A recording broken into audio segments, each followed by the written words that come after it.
We continue to follow breaking news this morning on Good Morning Indiana. The time now is 5:27, and as normally in these chaotic scenes, we are getting ready to take a press conference involving Metro Police as they give us more information involving the officer killed in the line of duty this morning.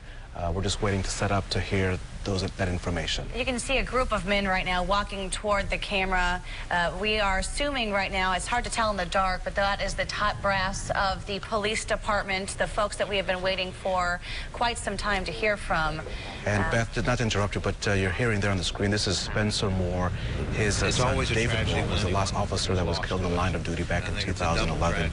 Truly has been an advocate for, obviously, officer safety and getting the word out about how we should all support our officers. Let's see if we can listen in this morning as he speaks to the press. The officers' family, and we'll show their support, and we'll be there for them during this tough time, because the next few days are going to be horrendous for them.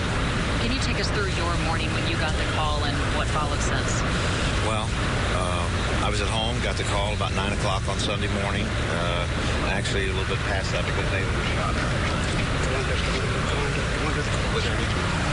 Chief, hi. Sure, I'll talk to you. Let's just do them all Do all one time. Hold on 1 second. Okay.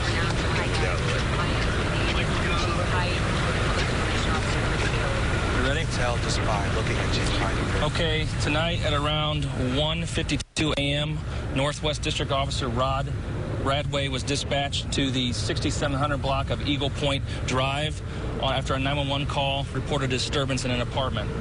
When he arrived to the apartment door, he heard a woman scream for help inside the apartment.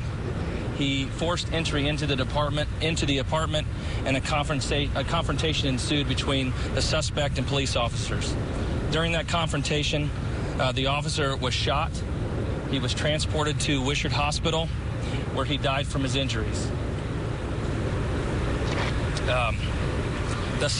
During the confrontation, the suspect was also shot and killed. We are still working to confirm his identity, and the investigation is still very young, and any further details we'll have later.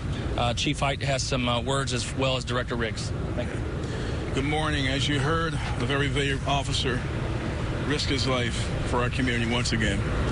Our heartfelt condolences goes out to his family, to the police family, to the citizens of this great city. We're grateful. He's a brave, decorated officer. Very proud. I had a chance to talk to his parents. We talked about how he was so enthralled to wear the uniform, how it made him feel bigger than life, how he loved to come to work and do his job. As you heard, he entered an apartment to save the life of a woman who was being assaulted, and in turn gave his life. Blessed are the peacemakers in our community who wear the blue. And thank God for people like Rod and members of this police department.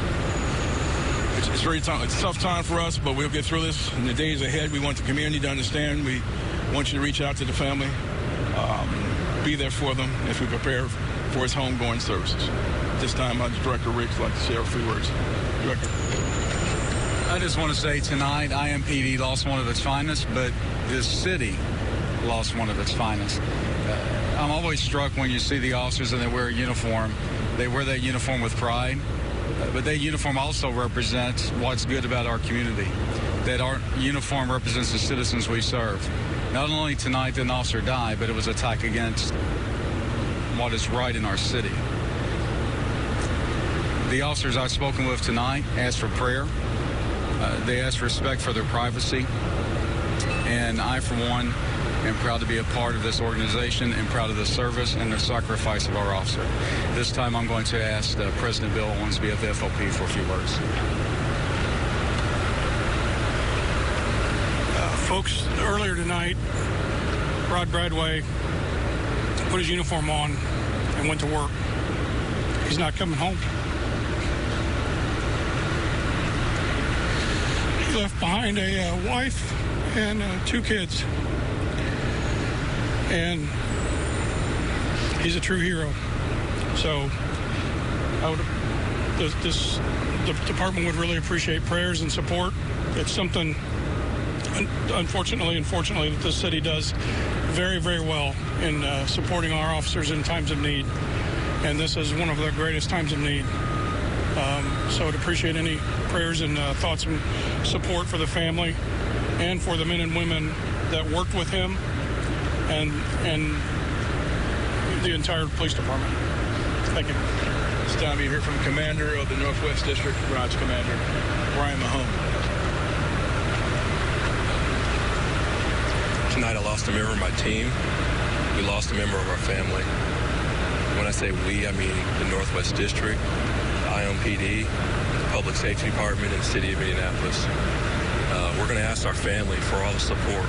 And I say the family, I mean the city, the county, everybody. We are a community, and we've lost a key member. We've lost a guardian. I talked to the officers earlier. We're weaker tonight. We've lost one of our protectors. He logged in every night, late shift while the rest of us are sleeping, myself included, protected the streets, kept us notified, and kept us safe. Tonight we are weaker. We're asking for your help, your support as a community, as a city. Keep us in your prayers, the entire police family, public safety, and the city of Indianapolis. Brian, can you tell us a little bit about Officer Bradway? Bill mentioned he has 2 children. 2 children, his wife, his brother, his mom and dad are here. Strong law enforcement family. His brother said he was doing what he always wanted to do.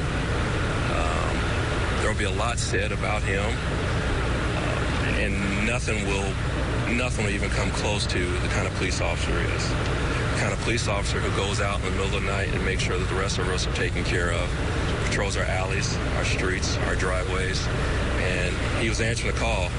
Somewhere I was in assistance, and he showed up, gave his life. And again, we've lost a guardian, outstanding officer, and tonight we are weaker. Officer Bradway, we were doing some looking around online. We also saw that he was one of the main proponents of getting tornado relief to other parts of the country after Oklahoma happened. Can you speak to what that act says about him, what tonight's act of bravery says about the type of person he was and what efforts he made around the whole country, really? I tell you, you'll be amazed at the acts the officers do every day and every night. He stood out. He was one of our officers of the month for just recently, helping us on a case that actually saved someone's life. And tonight, he saved someone's life. Undoubtedly, he saved someone's life. There'll be more of that in the coming days as there is an ongoing investigation. But tonight, we just ask for your prayers. Thank you. Thank you. We'll come back with updates here momentarily.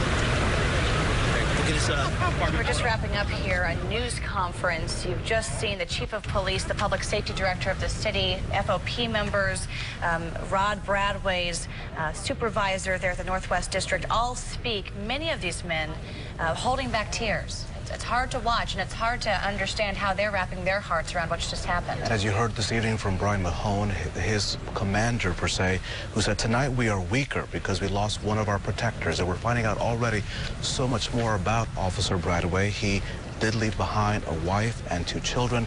We're also now getting more details about what happened early this morning.